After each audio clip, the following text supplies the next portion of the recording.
3 weeks later, Sarah found herself driving through the gates of Fort Mitchell on a Saturday morning that would change everything. She had called Colonel Morrison 2 days after their coffee meeting, her voice steady despite the butterflies in her stomach, and accepted his invitation to observe the trial training session. The drive to the base had been familiar yet strange. She hadn't been on a military installation since her discharge 8 years earlier, and the sight of soldiers in uniform brought back memories she had carefully stored away. But this time was different. She wasn't reporting for duty or following someone else's orders. She was here as a professional, invited to share expertise that she was only beginning to understand she possessed. Morrison met her at the security checkpoint and guided her through the base to a specialized training facility that she had never seen during her own military service.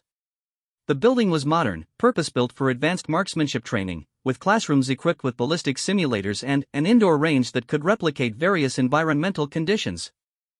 "Today you're just observing," Morrison reminded her as they walked through the facility. "Watch how we currently do things, see what works and what doesn't, and think about how your approach might fit into our program." The morning session involved 8 students, a mix of FBI agents, SWAT team members, and military personnel from special operations units. Sarah immediately recognized the type: experienced, confident, accustomed to being among the best at what they did.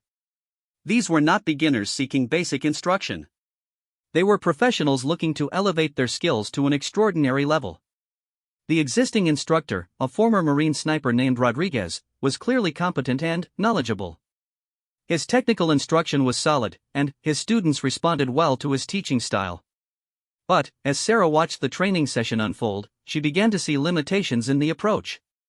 The emphasis was heavily on equipment and technical adjustments.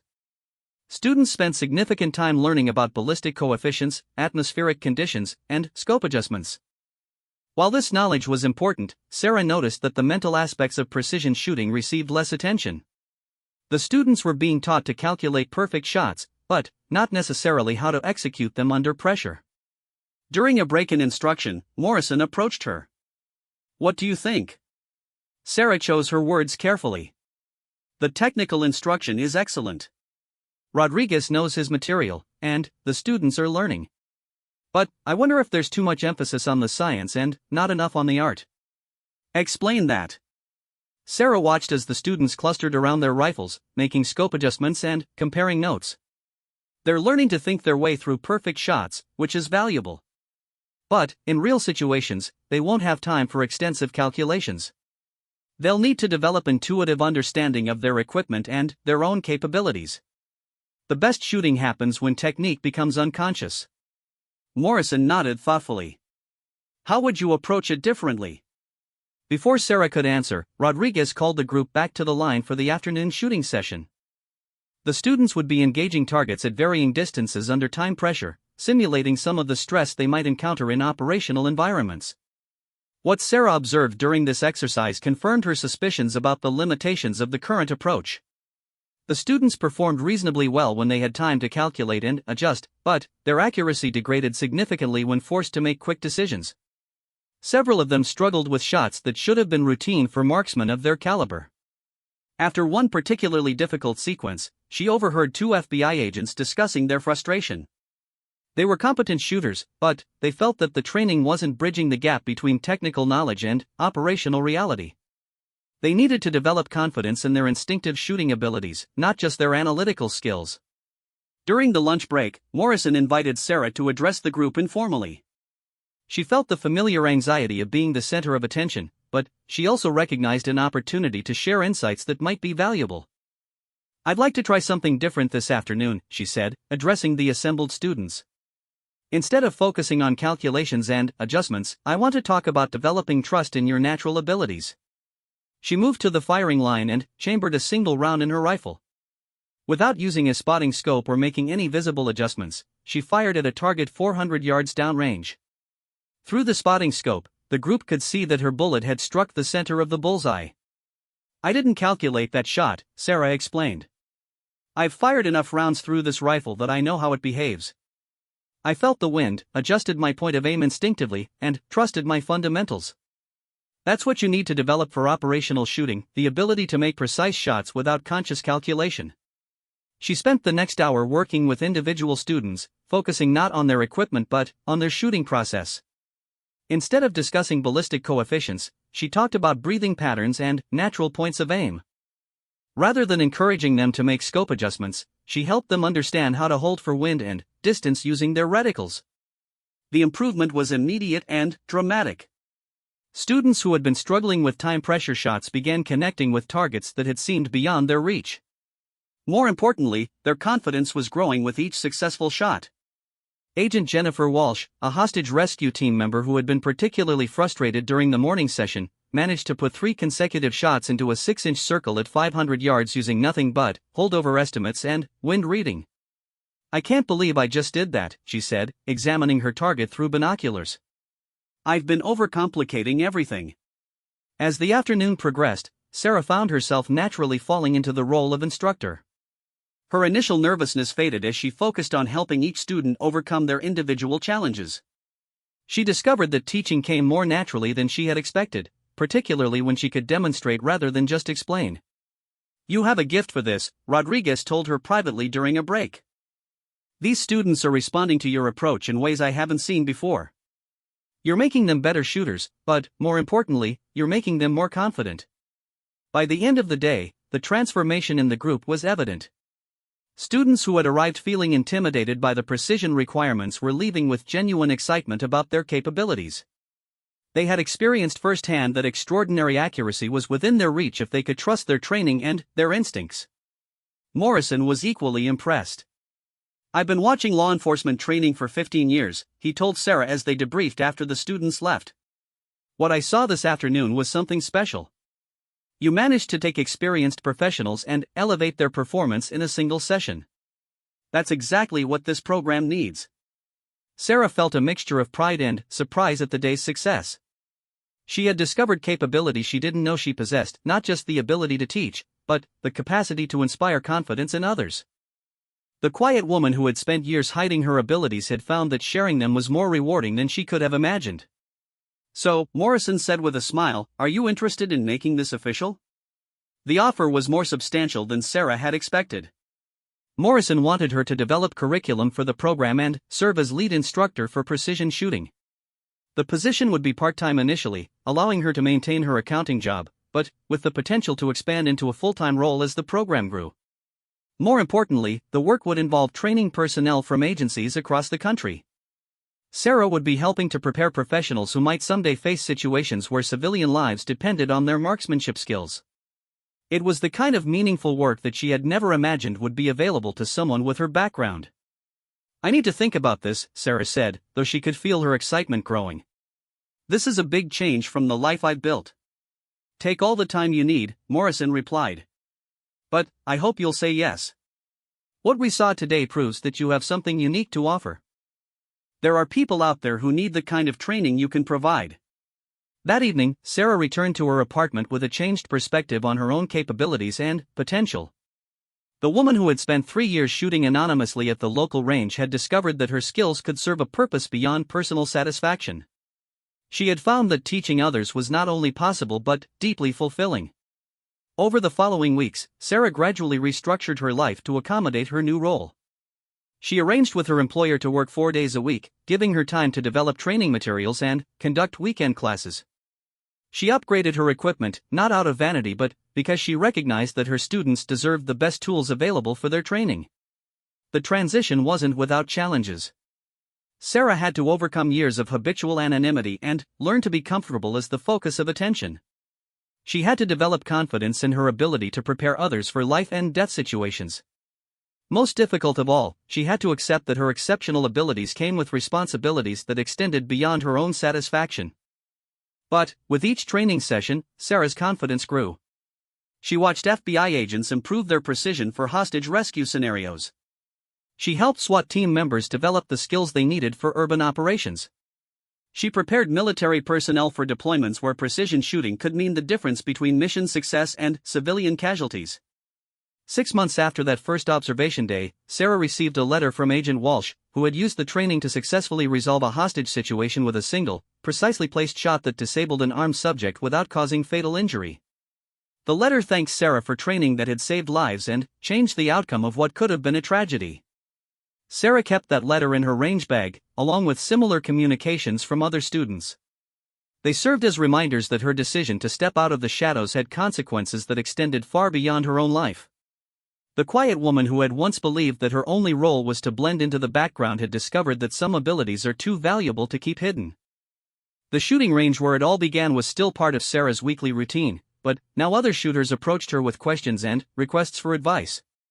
The anonymity she had once cherished was gone, replaced by recognition as one of the finest marksmanship instructors in the region. Bill, the gruff range master, now greeted her by name and proudly pointed her out to new visitors. Sarah had learned that exceptional ability carries with it both opportunity and obligation. She had discovered that the greatest satisfaction comes not from perfecting skills in isolation, but from using those skills to elevate others.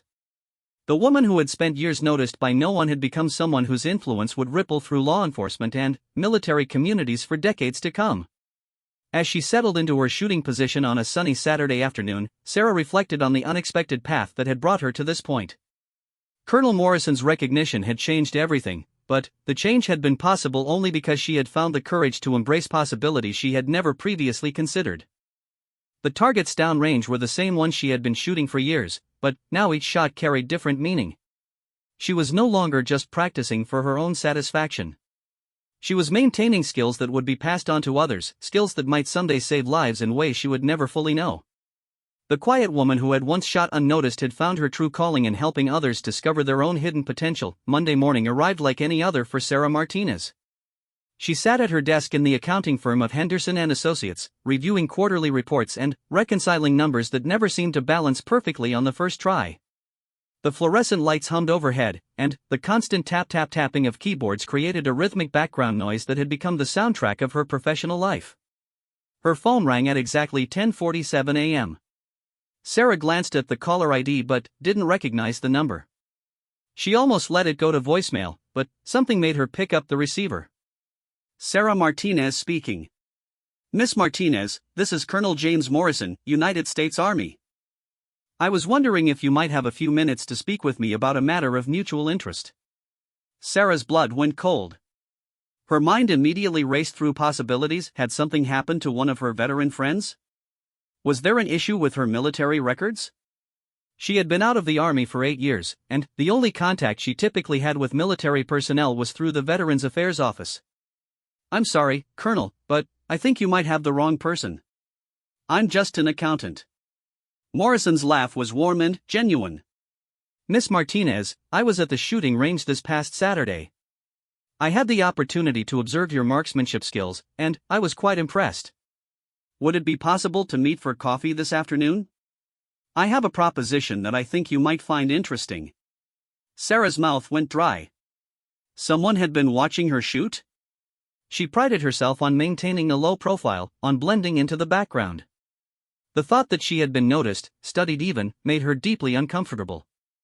I appreciate the call, Colonel, but I'm really not interested in competitions or anything like that. I just shoot for relaxation. This isn't about competition, Morrison replied gently. And I understand your hesitation. But what I observed on Saturday suggests that you have capabilities that extend far beyond recreational shooting. I think it would be worth your time to hear what I have to say. There's a coffee shop called The Daily Grind about 2 blocks from your office. Could you meet me there at 4:30 this afternoon? Sarah found herself agreeing before she fully understood why. Maybe it was the Colonel's respectful tone, or maybe it was curiosity about how he had found her and what he could possibly want. She had learned long ago to trust her instincts, and something told her that this conversation was important, even if she couldn't understand why. The afternoon dragged by with unusual slowness. Sarah found herself making mistakes in her calculations, her mind wandering to the upcoming meeting.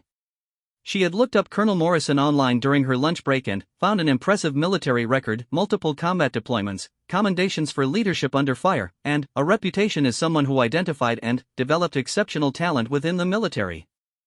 At 4:25 p.m., Sarah walked into the Daily Grind and immediately spotted Morrison.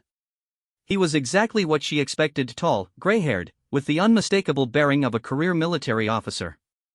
But his civilian clothes were casual, and his manner was relaxed as he stood to greet her. Miss Martinez, thank you for coming. Can I get you a coffee? They settled into a corner booth with their drinks, black coffee for both of them, Sarah noticed with amusement. Morrison studied her for a moment before speaking. I'm going to be direct with you, because I think you appreciate directness. What I saw on Saturday was the finest marksmanship I've witnessed outside of special operations units.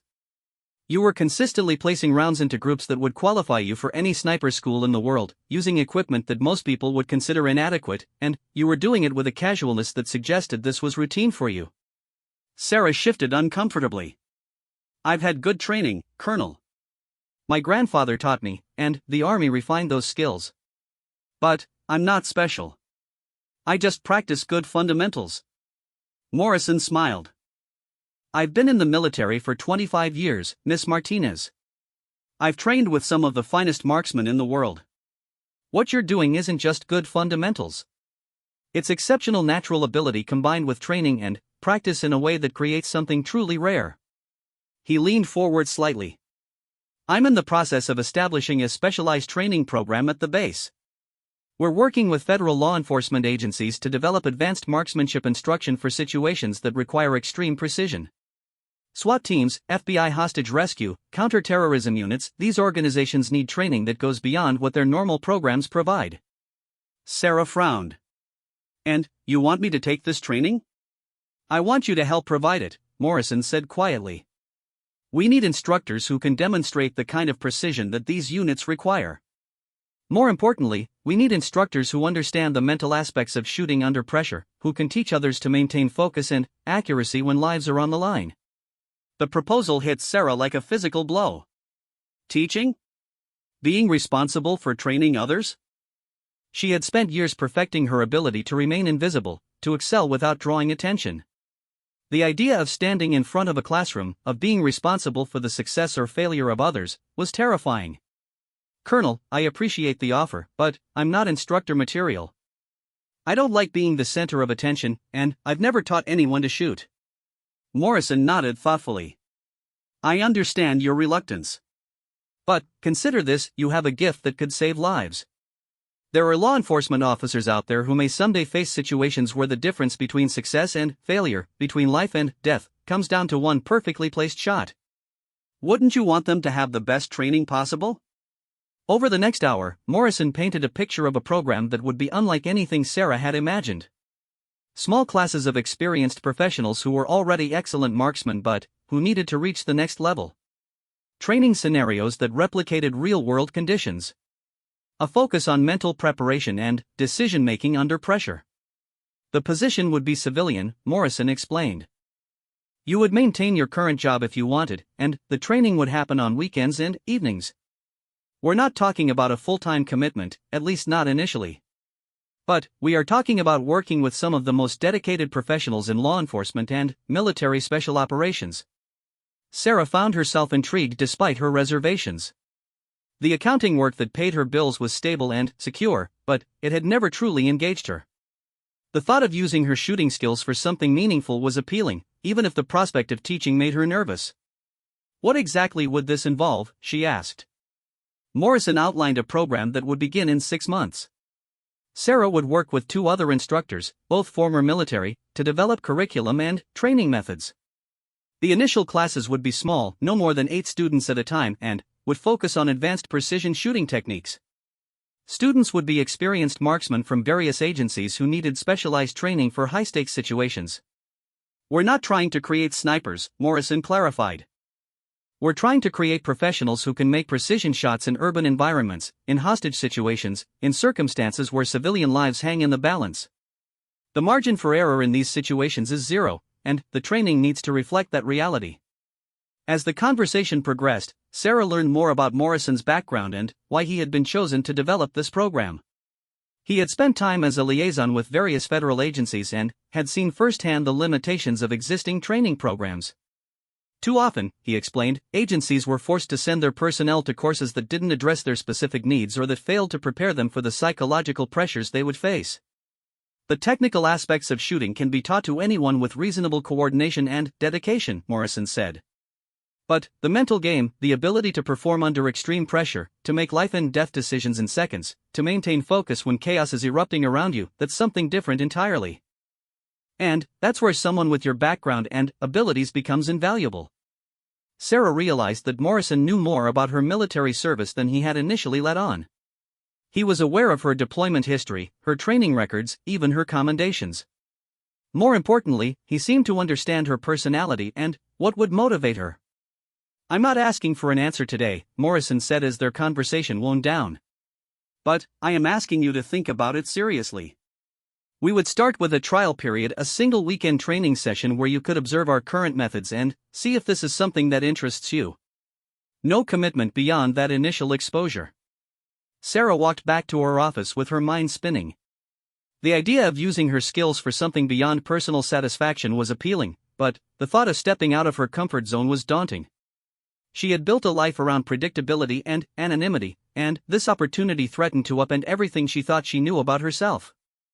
That evening, Sarah found herself at her apartment's small kitchen table with a legal pad, making lists of pros and cons like she was evaluating a business proposal.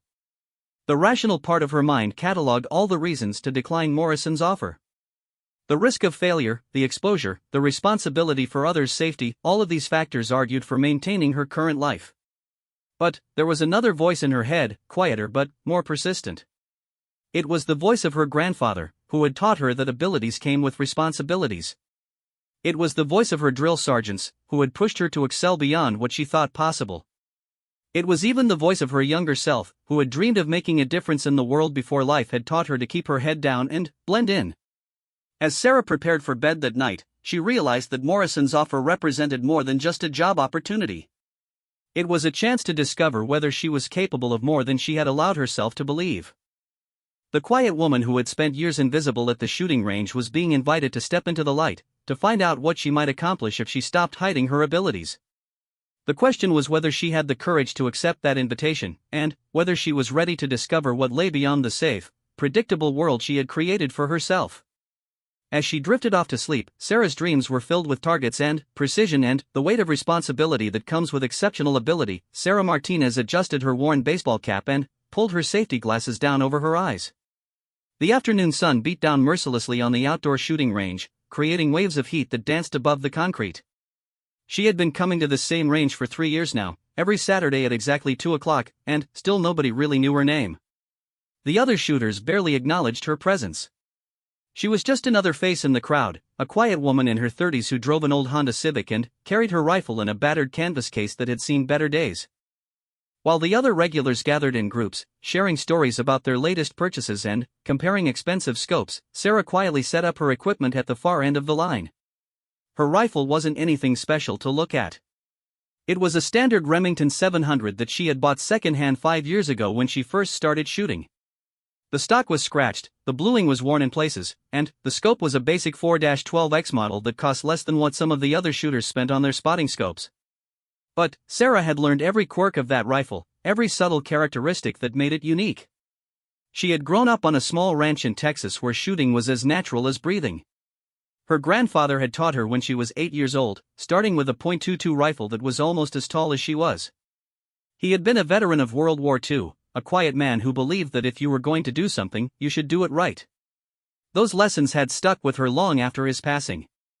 The range master, a gruff ex-Marine named Bill, would nod politely when she paid her fees, but he never made conversation beyond the basics.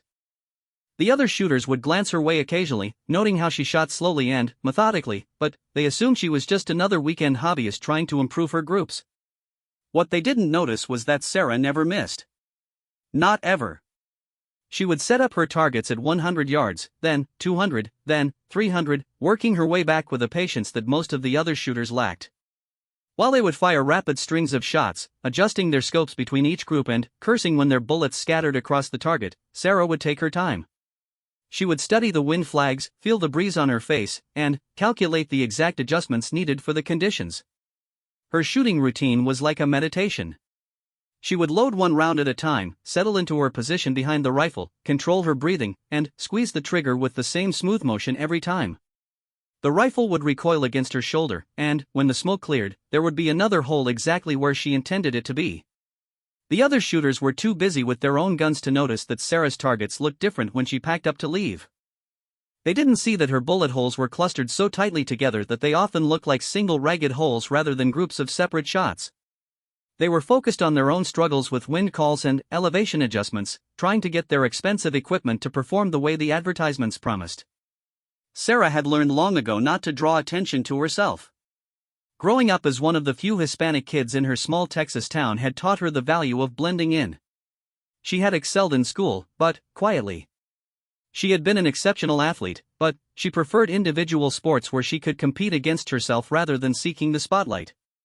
When she joined the Army after high school, she had been an outstanding soldier, but she had never sought promotion or recognition. Her military service had refined her shooting skills to an extraordinary level. She had spent 4 years as a designated marksman with an infantry unit, and, while she had never seen combat, she had trained constantly. Her instructors had recognized her natural ability immediately, but Sarah had always deflected their suggestions that she try out for special operations units or competition teams. She preferred to do her job quietly and effectively without fanfare. When she left the Army and moved to the city for a job in accounting, shooting had become her way of staying connected to that part of herself. The weekend trips to the range were her escape from the mundane world of spreadsheets and quarterly reports. For a few hours each Saturday, she could return to the meditative focus that had defined her military years. The shooting range was located just outside the city limits, a sprawling facility with multiple rifle ranges, pistol bays, and a small pro shop that sold ammunition and basic accessories. It had been built in the 1980s and showed its age, but it was well maintained and drew serious shooters from across the region. The rifle range where Sarah spent her time was a simple affair, covered shooting positions facing downrange toward target frames at various distances. Most of the regular shooters were middle-aged men who treated their Saturday range sessions as social events. They would arrive early, claim their favorite shooting positions, and spend as much time talking as shooting. They discussed their latest rifle builds, compared hand-loading techniques, and debated the merits of different cartridges and bullets. It was a welcoming community for those who fit in, but Sarah had never tried to insert herself into their conversations. She preferred the solitude anyway. When she was behind her rifle, the world narrowed down to the fundamentals of marksmanship that her grandfather had taught her decades ago. Sight alignment, breathing, trigger control, follow-through. These were constants in a world that seemed to change too rapidly around her. The rifle didn't care about office politics or difficult customers or the loneliness that sometimes crept in during the quiet evenings at her apartment. On this particular Saturday, as Sarah settled into her shooting position and began her usual routine, she was unaware that someone new was watching the range. Colonel James Morrison had just been transferred to the nearby military base, and he was scouting the local facilities for his own recreational shooting. A career infantry officer with multiple combat deployments, Morrison had an eye for exceptional marksmanship that had been honed over 25 years of military service. He had arrived at the range planning to do some casual shooting with his own rifle, but something about the quiet woman at the far end of the line had caught his attention. At first, it was just the way she moved, economical, purposeful, without any of the wasted motion that characterized casual shooters. Then, he noticed her shooting rhythm. While the other shooters fired in bursts, adjusted their scopes, fired again, and repeated the cycle, she was firing single shots with long pauses between them. Morrison found himself watching more than shooting. Through his spotting scope, he could see her targets at 300 yards, and what he saw made him forget about his own shooting entirely. The woman was putting bullet after bullet through the same hole. Not just close groups, actual single holes that grew slightly larger with each shot but never spread beyond what would be considered extraordinary accuracy even by military standards. As the afternoon wore on, Morrison became more intrigued. The woman never checked her targets through a spotting scope. She never adjusted her rifle scope between shots. She simply fired, worked the bolt to chamber another round, and fired again. It was the kind of shooting that Morrison had seen only from the most elite military marksmen, and even then, usually only after extensive training and with premium equipment. When Sarah finally gathered her equipment and prepared to leave, Morrison made a decision that would change both their lives. He had spent his career recognizing exceptional talent, and he knew he had just witnessed something truly rare. The question was whether this quiet woman had any idea just how extraordinary her abilities were, and whether she might be interested in putting them to use in ways she had never considered. As Sarah walked toward the parking lot, her rifle case slung over her shoulder and her range bag in her other hand, she had no idea that her anonymous days at the shooting range were about to come to an end. She was already thinking about the week ahead, the reports she needed to finish, and the quiet routine that had defined her life for the past several years. Behind her, Colonel Morrison was making notes in a small notebook, recording details about what he had observed and forming plans for a conversation that would need to be handled very carefully. He had learned over the years that exceptional people often didn't realize their own capabilities, and approaching them required finesse. But he also knew that talent like this was too valuable to ignore, especially in an increasingly complex world where precision and reliability were more important than ever. The sun was beginning to set as Sarah drove home, unaware that her life was about to take a dramatic turn. She had always been content to remain in the shadows, to excel quietly without recognition or fanfare. But some abilities are too remarkable to remain hidden forever, and sometimes recognition comes whether we seek it or not. As she pulled into her apartment complex parking lot, Sarah had no way of knowing that Monday morning would bring a phone call that would challenge everything she thought she knew about her own limitations and possibilities.